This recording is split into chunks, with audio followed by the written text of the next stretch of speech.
Apocalipse de Pedro.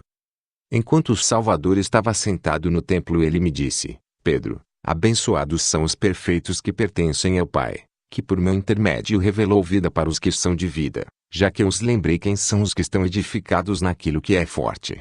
Que eles possam, então, ouvir a minha palavra, e distinguir palavras de moralidade e indisciplina das palavras de disciplina, e reconheçam a excelência desta doutrina que é do pleroma da verdade. Assim, eles serão iluminados de bom grado por mim, a quem as autoridades perseguiram, mas elas não me encontraram. Tampouco eu fui mencionado entre qualquer geração dos profetas. Mas agora eu estou entre vocês, nesta forma visível. Eu sou o Filho do Homem, exaltado acima dos regentes dos céus, cujas criaturas nos perseguem por não quererem que surjam outros de natureza igual.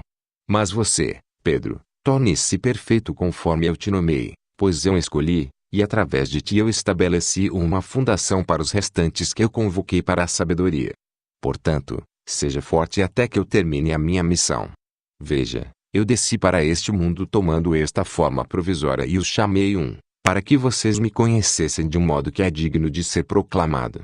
Contudo, esta pele receberá as marcas da rejeição que eu sofri, e estacas serão cravadas nos tendões destas mãos e pés. Em seguida eles coroarão esta cabeça, para zombarem da minha honra. E um corpo espiritual luminoso eu receberei do Pai em recompensa pelo meu serviço realizado. Mas ainda esta noite eu te repreenderei 3 vezes.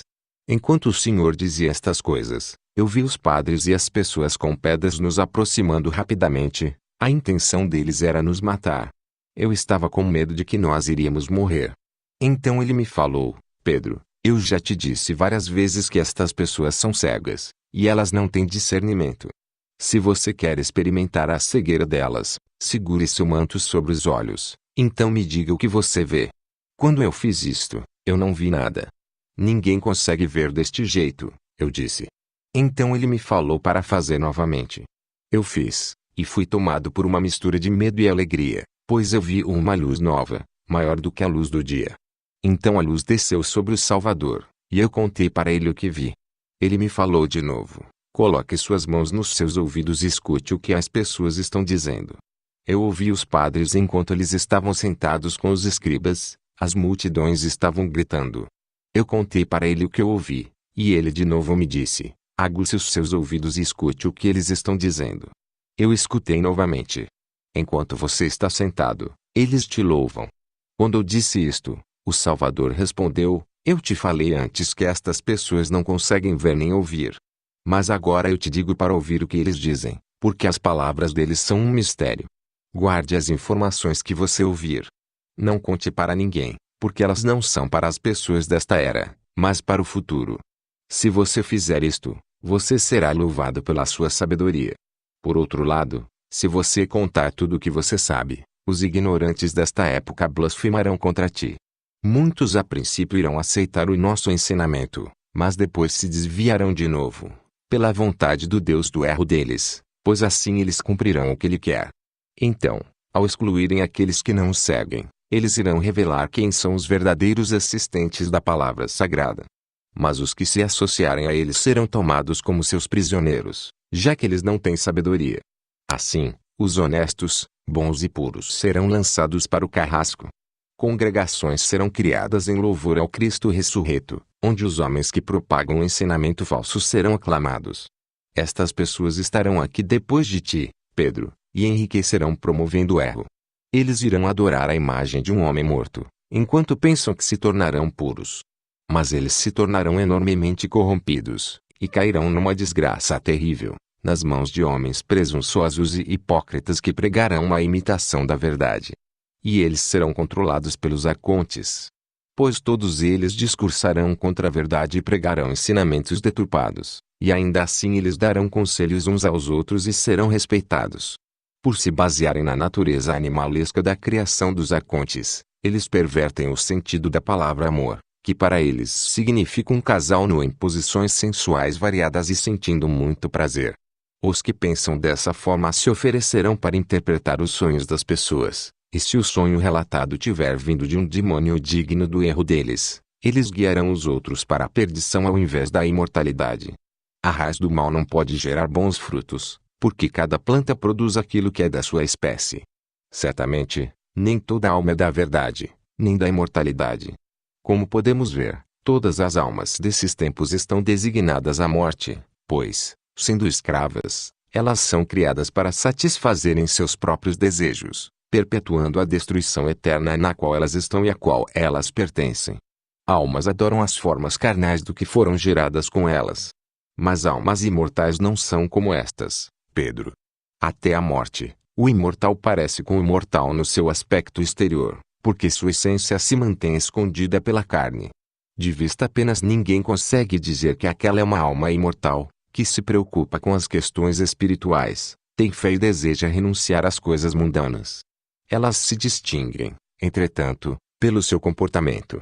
Figos não são arrancados de árvores espinhosas pelo homem que adquiriu sabedoria, nem uvas dos cardos. Porém, aqueles que são ignorantes continuam até o fim na condição em que eles estão, e não procuram sua salvação. Se a alma permanece escravizada por suas paixões, corrompendo-se neste mundo por esta vida transitória, e não muda de atitude, isto resulta na sua destruição e morte. Já a alma racional, por outro lado, busca pelas coisas eternas, e através da sua boa conduta adquire vida sagrada e imortalidade, e se torna espiritual. Portanto, todos aqueles que não se arrependem de terem agido mal e não se corrigem irão se dissolver para a inexistência. Pois os surdos e cegos se unirão sempre com os do mesmo tipo. Outros passarão da fé em um nome para a deturpação dos mistérios. Eles não compreendem os mistérios e falam dessas coisas mesmo sem conhecimento, com a intenção de desmitificá-las. Se vangloriando de possuírem a verdade absoluta, eles com arrogância irão caçoar da alma fiel que serve a Deus, por inveja.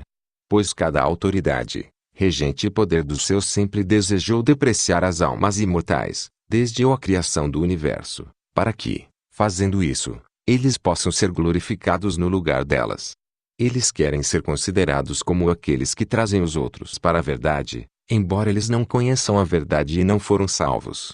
Dessa maneira, os ímpios pretensiosos serão admirados pelas multidões. De fato, se uma alma imortal não receber poder de um espírito intelectual, ela inevitavelmente se juntará aos que a desencaminham. Porque os mensageiros do erro, que são muitos e odeiam a verdade, irão misturar o erro e as leis deles junto com estes ensinamentos meus, que são puros. Como eles têm uma compreensão defeituosa, eles acham que para Deus todos são iguais, tanto os maus quanto os bons. Eles transformarão as minhas palavras numa atividade comercial, e as almas imortais os seguirão para a danação enquanto eu não retornar. Pois elas estarão entre blasfemadores. E eu perdoo as transgressões delas, que elas cometeram por influência desses adversários. Eu as redimi da escravidão na qual elas estavam e as libertei.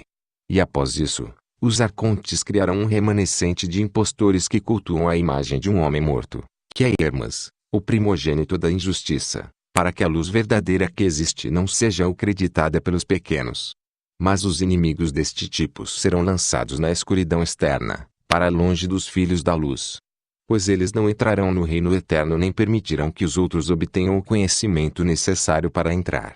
Outros deles que têm desejo sexual acham que poderão aperfeiçoar a sabedoria da fraternidade verdadeira, que é a amizade espiritual de companheiros enraizados em comunhão imaculada, através dos quais o mistério do matrimônio de incorruptibilidade será realizado. De forma similar aos outros blasfemadores, a congregação da Irmandade aparecerá como uma imitação da sabedoria. Estas são aquelas que oprimem seus irmãos, dizendo a eles, já que a salvação veio do ventre, Deus abençoa a procriação, não estando cientes da punição que sofreram por proclamarem essa maldade aos pequenos, os quais elas cobiçaram e capturaram com este engodo 2. Numerosos também serão aqueles que se darão títulos impressionantes, como bispos e também diáconos, como se tivessem recebido a autoridade diretamente de Deus. Eles servem à vontade dos regentes. Estas pessoas são canais secos. Mas eu disse, eu estou muito perturbado pelo que você me disse, que as congregações, no nosso entendimento, são falsificações da verdade, e que multidões enganarão multidões daqueles que possuem vida, irão se misturar com os pequenos e destruí-los. Mas, por dizerem o seu nome, eles serão acreditados. O Salvador disse, por um tempo predeterminado, em proporção ao erro deles, Eles terão autoridade sobre os pequenos. Quando o prazo do erro for concluído, aquele que não tem idade e possui uma compreensão imortal se renovará, e os pequenos vencerão aqueles que os dominam. Ele arrancará a raiz do erro deles, e ele irá humilhá-la e expô-la junto com toda a glória descarada que ela tomou para si. E os perfeitos subirão para os aeons imutáveis. Venha, então, vamos prosseguir cumprindo a vontade do Pai Imaculado. Pois veja, aqueles que trarão julgamento sobre si mesmos estão a caminho, e eles se envergonharão. Mas eu sou inalcançável para eles. Você, Pedro, estará entre eles. Mesmo que se acovarde, eu te digo, não tema. As mentes deles se fecharão, porque o invisível os opôs. Quando ele me disse estas coisas, eu vi a multidão aparentemente o pegar. Eu disse, o que eu vejo, Senhor?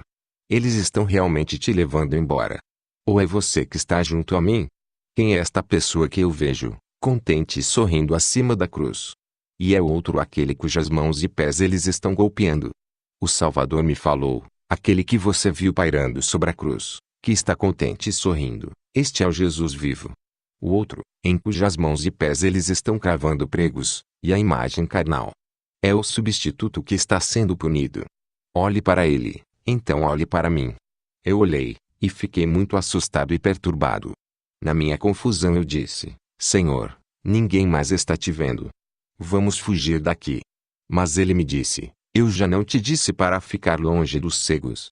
Você não entendeu que eles não sabem o que estão fazendo? Pois foi o Filho da glória deles que eles humilharam, e não o meu servo. E eu vi alguém nos aproximando que se parecia com ele, aquele mesmo, que estava sorrindo sobre a cruz. Ele estava acompanhado do Espírito Sagrado, e eu entendi então que ele era o Salvador. Havia uma grande luz inefável em volta deles, além de uma multidão de anjos inefáveis e invisíveis os abençoando. Eu fui o único que viu quando este ser glorioso apareceu. E ele me disse, seja forte, a ti foram confiados estes mistérios e a interpretação deles através desta revelação. Aquele que as autoridades crucificaram era o primogênito de uma família da raça dos demônios, ou seja, um mero vaso de barro no qual uma alma deles habitava, pertencente ao Elohim, o regente deste mundo. E agora está sob a cruz da sua lei 3. Mas perto dele você viu o Salvador vivo, o ser espiritual que estava dentro daquele que eles capturaram. E ele foi libertado. Ele olha para seus assassinos com felicidade, enquanto eles ainda estão confusos e divididos entre si. Ele ri da falta de percepção deles, sabendo muito bem que eles nasceram cegos e são cegos ainda. Portanto, a forma carnal que é suscetível ao sofrimento e à morte é desprezível para mim. O corpo era apenas um substituto. Mas o que eles libertaram é o meu corpo imaterial. Eu sou o espírito intelectual repleto de luz radiante. Aquele que você viu me aproximando era o nosso pleroma intelectual, que une a luz perfeita ao meu espírito virgem. Estas coisas que você viu você irá apresentar para outras pessoas, que não são desta geração. Porque não há nenhuma honra verdadeira naqueles que não são imortais, mas somente nos que escolherem desenvolver uma essência imortal, já que estes são os únicos capazes de receber daquele que os fornece em abundância. É por este motivo que eu disse, todos os que adquirirem mérito, lhes será concedida a glória, e eles terão bastante. Mas os que não possuírem, isto é, aqueles que são criaturas deste lugar, de almas inteiramente imortais e corruptas por causa da atividade impura de semeação e procriação deste mundo, mesmo se a sabedoria imortal aparecer em certa quantidade neles e eles acharem que conseguiram a vida eterna e que serão salvos, a glória lhes será tomada e entregue aos dignos. Você, então, seja corajoso e não tema nada. Nenhum dos teus inimigos te vencerão, porque eu estarei contigo. Fique em paz. Seja forte. Quando Jesus havia dito estas coisas, eu voltei a mim,